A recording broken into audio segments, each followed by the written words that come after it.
Hi friends, it's Deanna Wilson with Our Blooming Catholic Life, and I just really wanted to speak to you all right now from my heart on narrow is the path that leads to heaven.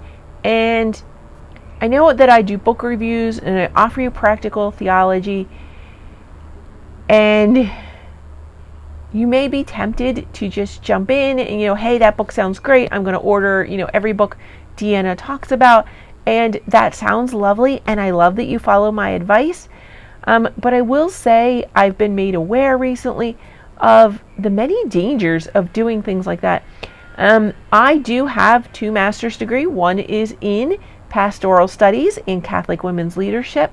And so I do have some knowledge. I've taken some Christian counseling and coaching classes, studied encyclicals, blah, blah, blah. I do have some knowledge, but I'm not a spiritual director. I'm a daughter of God, but I'm not saying that I'm like a chief prophetess here or anything. And I want you to be comfortable with what you're doing and that it should be appropriate for you. I'm not a spiritual director. I can't take the place of it. As much as I love getting to know all of you in the comments and emails that I get from you and phone calls, but I don't know you enough to be your spiritual director and say this is absolutely the book for you. And what I'm talking about is sometimes you grab a book because it is lovely, but it may not be for you yet. Like for me personally, studying Servant of God, John Bradburn, I would love to read The Cloud of Unknowing, but I know I'm nowhere ready for that book on my spiritual journey. And you hear from people who have read it and really misunderstand it. And the difference is you see people then who have read it who were ready for it, like John Bradburn. And it's like they've read completely different books. And so that's the difference. It's like when you get a bookcase, kit, you need to build something and it's in another language or it just has the picture directions. Some people are going to be really like boom, boom, boom, boom, and done. And other people are going to do what they still think is right. They think they're reading them correctly and they get all the way done and realize that they're out of parts because they were putting the wrong pegs in the holes or, something crazy and they didn't build it right. They could have just used the wrong size screws and they get to the point where they need them and they're all gone. And the whole thing is a disaster. It's not strong. It's not steady. It's not safe. And that happens to us in our spiritual journey as well. And so I'm asking you, friends, to be very careful of that. You really do need a spiritual director. And while I do not have one currently, like the whole time I was in my master's programs, I did have professors kind of serving in that role as well as many classmates. So you really need like a community. You need a community. And I've talked about that time and time again. If you're studying a form of prayer that really involves you studying books on your own and you deciding what they mean and implementing them on your own, that may not be the safest thing. Studying them in a group, and you're like, well, what if the group leads me astray? Maybe they're all maybe that leader is astray. And so that's another reason why you need to really discern a spiritual director. And if it's a good spiritual director, when you start with them, they're going to say, I need to discern you and you need to discern me. And getting references from people that you know and trust is a great way to start that as well. From spiritualdirection.com, I've also picked up the reading plan for ever deepening prayer and union with God. And you can see, where is it? Wait, I have to look at it this way. Like a book I've been recommending, Soul of the Apostolate, is very, very high up on the chart. And most of the rest of these books I have not read yet. And so I'm like, ooh, I need to pause. But the book that's really been calling to me lately is from St. Francis de Sales, both his Introduction to the Devout Life, and I think he has one on the love of Christ. They're both available free. They're in the public domain, so I can get them as PDFs. I've already got them on my phone. Who am I kidding? But the very basis of this, if you don't have this chart or can't find it, I'll try and link it if I can in the description. It tells you to start with Scripture. Spend some time reading Scripture. A lot of you have been doing the Bible in a year with Father Mike Schmitz, so that is a great start. I've been reading the Bible in Latin and English, the side-by-side. I think it's the Clementine Vulgate and the Dewey Rhymes, and there's a commentary in English. Don't think I'm winging that completely on my own. My Latin, I've probably had a total of 5 or 6 years of Latin. Totally not an expert, and it hasn't been in a while. So I go back and forth and double check myself with that English and with the commentary that's in there. I'm totally not doing that on my own. As well as it recommends all the catechism, especially part 4. And when it's saying that, I think it's really saying this version of the catechism was, when it was written, the 2nd edition. But I think Father John Hardin's catechism, as well as the Catechism of the Council of Trent, are all great choices. I didn't grab the Father John Hardin one. I have book reviews out on all of those. So it says section 4, it's in this one. So part 1 of section 4 is very general on prayer. Section 2 is on the Lord's Prayer. I think it's a little bit smaller in the Catechism of the Council of Trent, the general one on prayer, or it's just a more simplified table of contents. If you've looked in this one, friends, the table of contents is kind of, gets a little whack. It's so specific, you almost, like, it's really super broken down. Whereas the Catechism of the Council of Trent, which is almost as thick a book, it's just more simplified in the table of contents.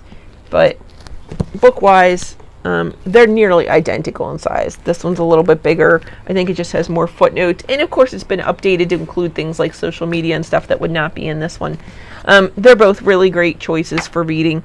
I think all 3 of them are great choices. I don't know that I would read all 3 of them back to back. So I would recommend mixing those up.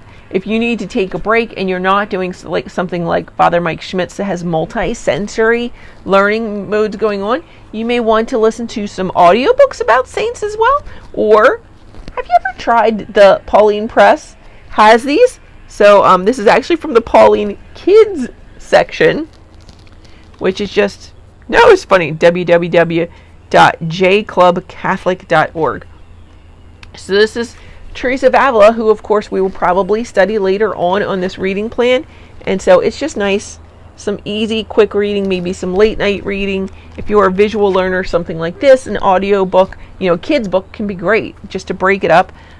Give your mind a little bit of a break. And it's a nice introduction. Later on, you're going to read like The Interior Castle, but why not start with a biography first? Something nice and easy. The pictures make it super accessible as well. Like I said, audiobooks are a great choice as well. And so get to know the authors of some of these books that way. Dan Burke, who does spiritualdirection.com, has lots of great videos out on YouTube, so you can look at those. So yeah, if they're Ralph Martin is on this list too as well. He's got a lot of great stuff out there on videos that you can watch for free on YouTube.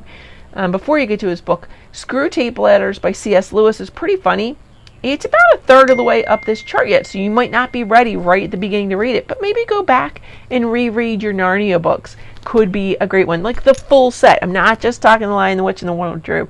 Read like the full set of Narnia. Read Mere Christianity. Read some easier little C.S. Lewis, mix them in the beginning while you're getting through the scripture and catechism, because that can be a lot to start with, right? That can be a lot. So maybe alternate or read like one of these like at lunchtime, or listen to the audiobook when you're on a walk. Do the catechism like 15 minutes before bed or something.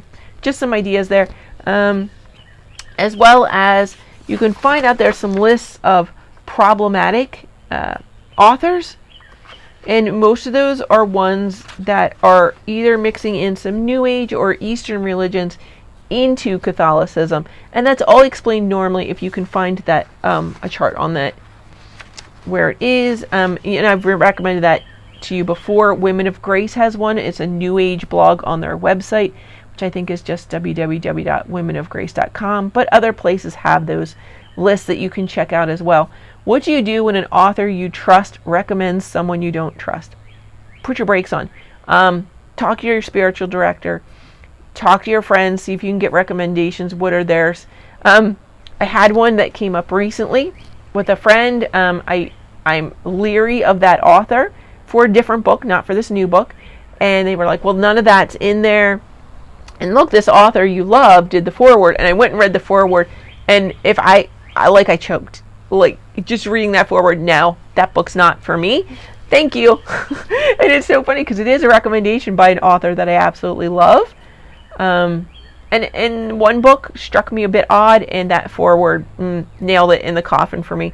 And and that's one of the problems too, because sometimes an author starts out very orthodox and they change over time. So just because they've written one book that was really solid doesn't mean you should go completely off the rails there and go off on your own. So if there are other reading plans like this, Dr. Taylor Marshall probably has them. Lots of people probably have them.